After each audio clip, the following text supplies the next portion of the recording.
ओम नत्वा सरस्वतीं देवीं शुद्धां गुण्यां करोम्यहं पाणिनीय प्रवेशाय लघु सिद्धांत कौमुदीं। तो हम लोगों ने पिछली कक्षा में शुद्ध्युपास्य सिद्ध किया, ठीक है ना।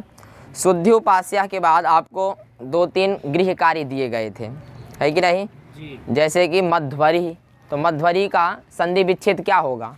मधु अरि, मधु है और अरि, ठीक है ना। अब यहाँ सबसे पहले क्या होगा? इको यणचि से यण की प्राप्ति है, क्योंकि इक है अव्य और तस्मिन् नीति निर्दिष्टे लगाइए तुरंत, अव्यवहित अच पर में मिल गया, मतलब बीच में किसी का व्यवधान नहीं है। और किस इक को यण होगा? जो पूर्व में हो, तो पूर्व में भी है, ठीक है। तो इसके स्थान पर यण की प्राप्ति हो गई। यण कितने हैं? 4।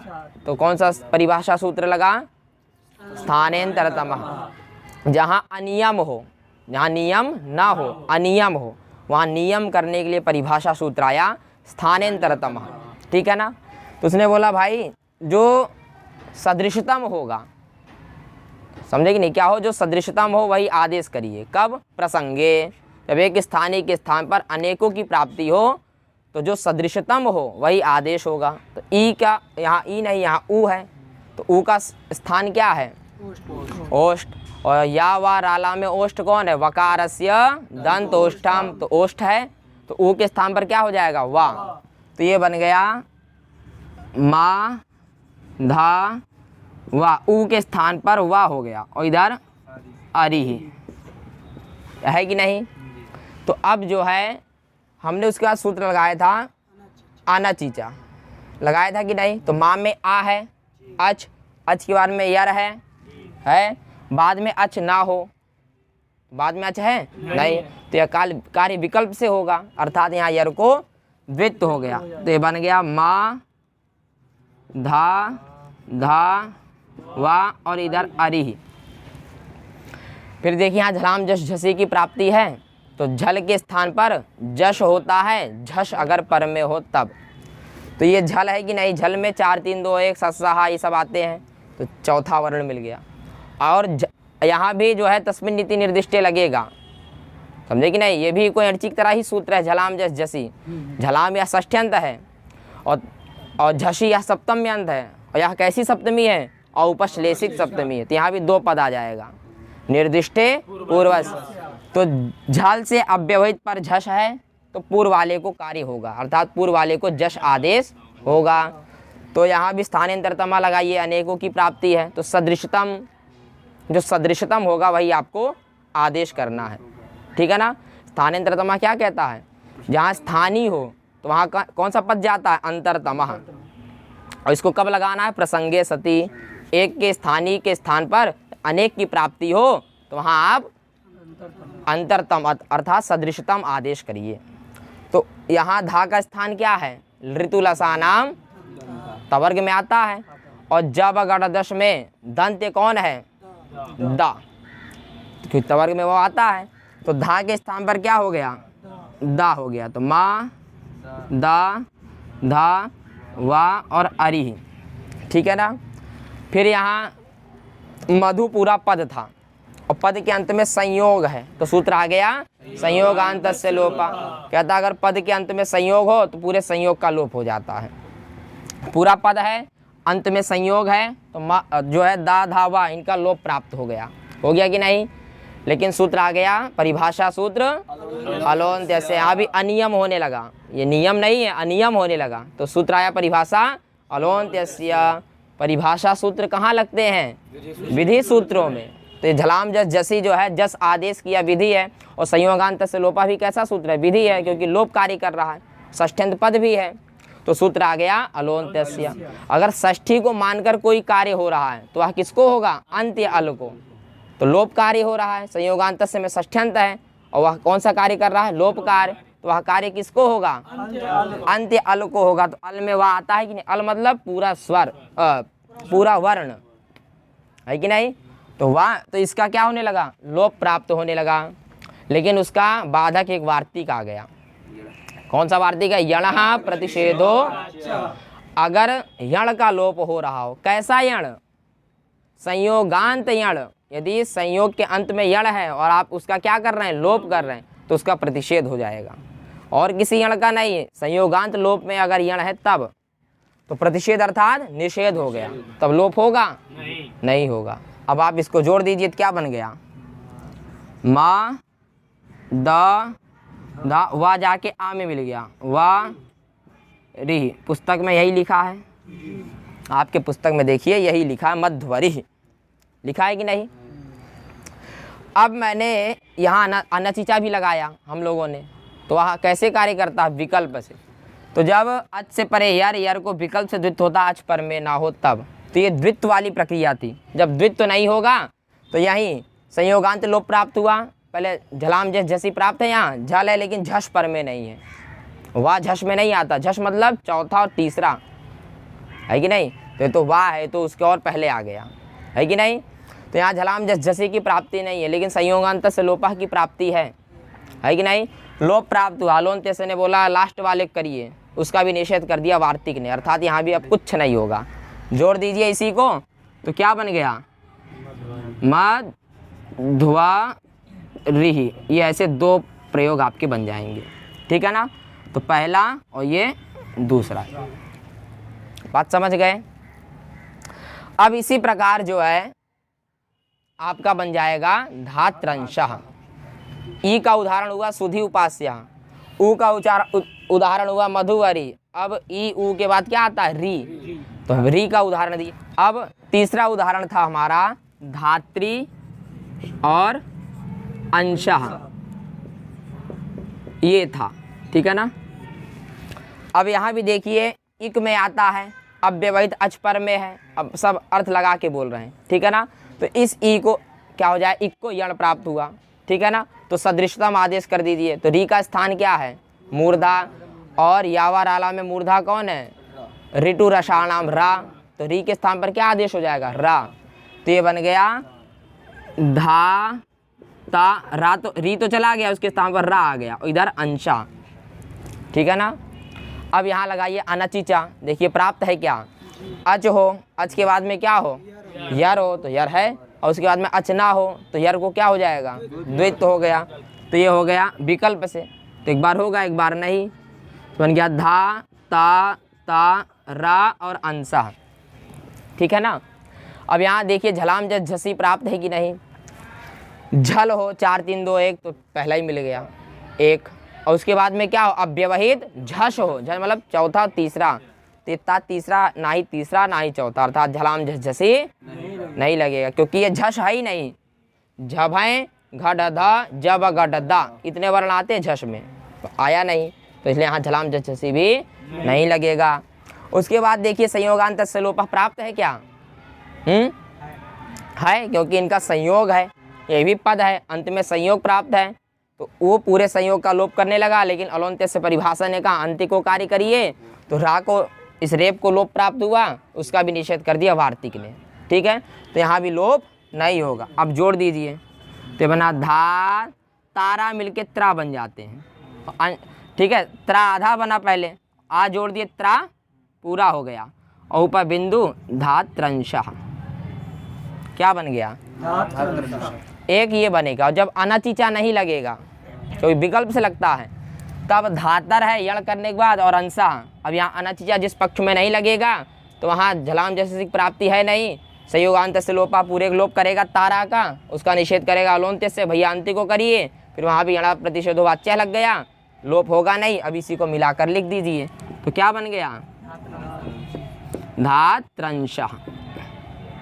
ये आपके दो रूप, पहला और ये दूसरा, ठीक है, कोई समस्या नहीं।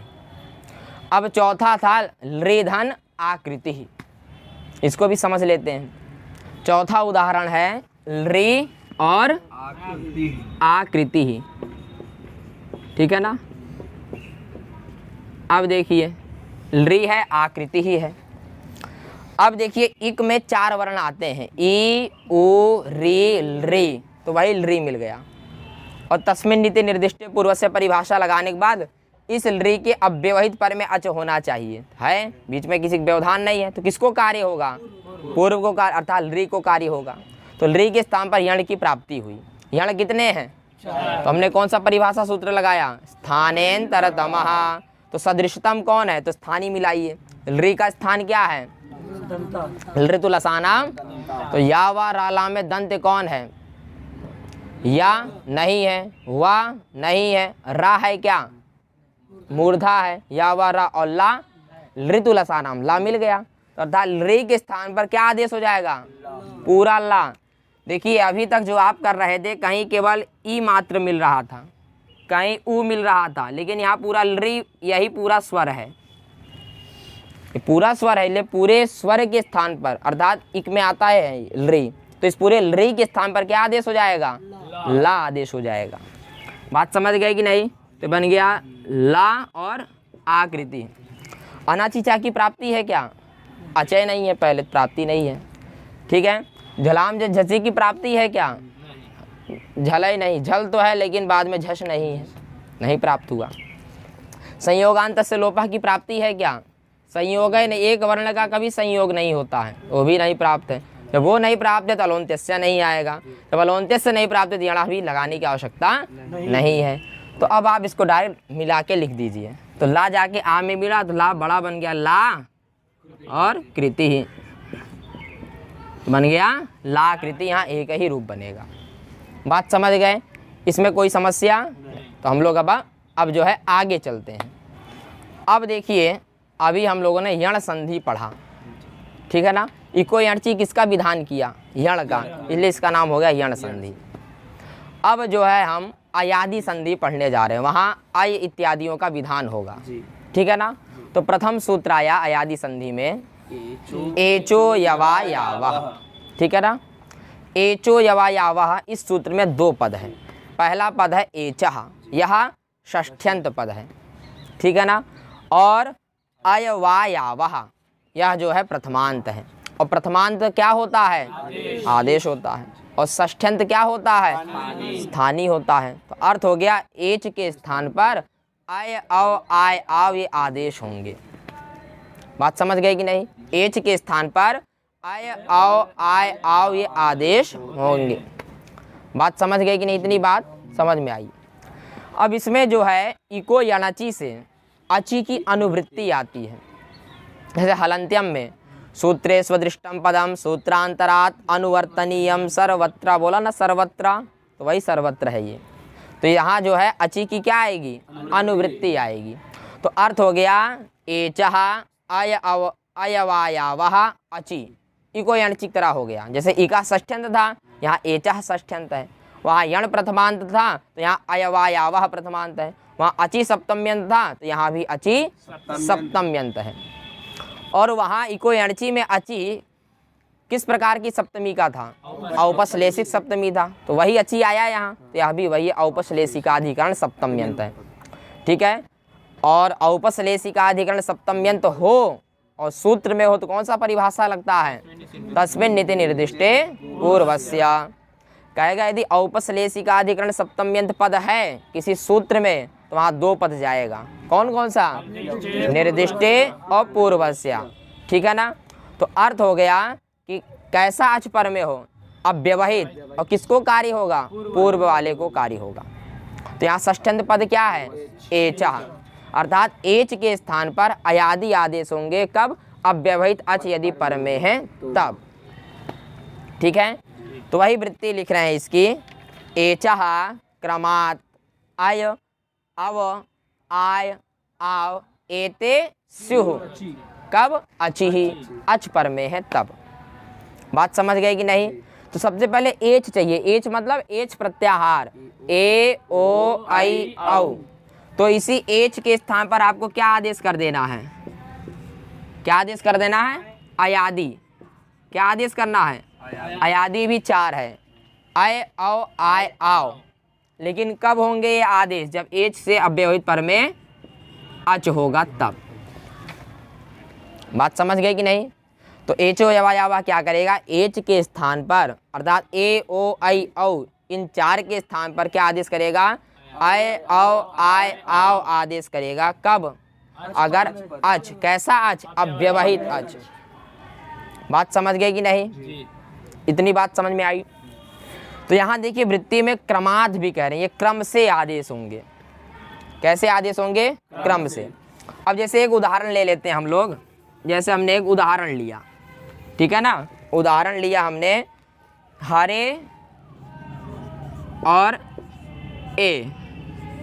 क्या उदाहरण है? हरे ए, ये उदाहरण है, ठीक है ना। थोड़ा इससे बोलो, धीमे धीमे बोले, रोक दो इसको, रोक। तो हमने उदाहरण लिया हरे ए, यहाँ हरी शब्द है, उसमें जब आप शुभ प्रत्यय पढ़ेंगे तो वहाँ चतुर्थी विभक्ति में गे प्रत्यय आता है। क्या आता है? गे। और गे में गा की संज्ञा हो जाती है, ए बसता है, और हरी को गुण होके हरे बन गया। तो उदाहरण आया हरे और ए। अब एचो यवा यावा क्या कहता है? एच हो, तो एच में ए ओ आई औ 4 आते हैं, तो उसमें से कुछ मिला, यहाँ मिला ए। और उससे अव्यवहित पर में अच हो। अव्यवहित कैसे आ रहा है? तस्मिन् नीति निर्दिष्टे के द्वारा, ठीक है ना। अव्यवहित अच भी है, तो किसको कार्य होगा? पूर्व वाले, जो पूर्व में ए है इसके स्थान पर कार्य होगा। क्या कार्य होगा? आय आओ आय आओ, ये आदेश होंगे। समझे कि नहीं? कितने आदेश प्राप्त हैं? 4। आय, आव, आय और आओ, ये 4 आदेश प्राप्त हैं, ठीक है ना। तो कोई कहेगा यहाँ मिथासंख्य अनुदेश समानम, ये जो है, कोई कहेगा यहाँ हम स्थानांतरतमः लगा दें, लेकिन स्थानांतरतमः इसको लगाने से पहले ही यहाँ तुरंत एक सूत्र प्राप्त हो गया। क्या सूत्र है? तो सूत्र यथा संख्य मनुदेशः समानाम। समझ गए कि नहीं? तो इसमें 3 पद है, यथा संख्यम, और दूसरा अनुदेशः, और तीसरा समानाम। बात समझ गए कि नहीं? क्यों? क्योंकि देखिए एक के स्थान पर अब इन 4 में से कौन सा आदेश करना, ये समस्या उत्पन्न हो गई। बात समझे कि नहीं? ए तो अकेला है, उसके स्थान पर आए आओ आए आओ, ये 4 प्राप्त होने लगे। अब कौन सा आदेश करें? तो सूत्र कौन सा आया? परिभाषा सूत्र, क्योंकि एचो यवा यावा कैसा सूत्र है? विधि सूत्र। और यहाँ अनियम होने लगा कि नहीं, एक के स्थान पर 4 की प्राप्ति होने लगी। तो अनियम में नियम कौन करता है? परिभाषा। और परिभाषा कहाँ लगती है? विधि सूत्रों में। तो विधि भी है, अनियम भी हो गया, तो नियम करने के लिए परिभाषा आ गया। तो परिभाषा सूत्र क्या है?